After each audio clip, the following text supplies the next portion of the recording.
what up guys? Ako nga pala si Ford sa mga kasama nyo sa ating jamming session sa ating Pause and Play. Marami tayong hobbies, playing guitar, syempre. Tapos sunod dyan ang paglalaro ng basketball, siguro pagkanta din, and a little bit of dancing, pero more on music tayo. Actually, yung paggigitara kasi, inaral ko talaga siya kasi dati sikat pag nagigitara ka, ang daming mga chicks na, alam niyo na, lumalapit-lapit sa atin. Siguro, isa na rin sa point yun, pero siguro na-adapt ko din siya sa nanay ko. Mahilig din siya maggitara.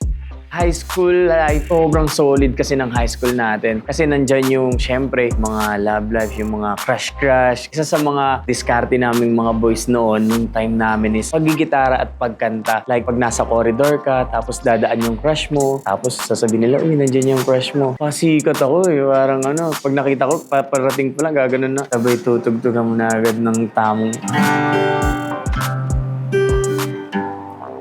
Sahabuli mo pa ng tingin yan, tapos kakantahan mo po. Aray!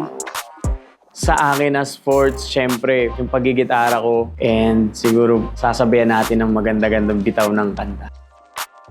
From 10 to 100, mahihain ako eh. Siguro mga 99. Mga ganun lang, hindi naman tayo sobrang confident. Sakto lang. Hi, Fords nga pala. At kami ang pinaka-newest group na mga kasama at aabangan nyo sa ating Pause and Play Network. Catch Voice of the Bag jamming session sa TikTok Live ngayong April 26, 6 to 8 p.m. Kaya naman guys, follow Pause and Play Network, ating Facebook, TikTok, Instagram, and YouTube channel. And that's it. Kaya naman, see ya!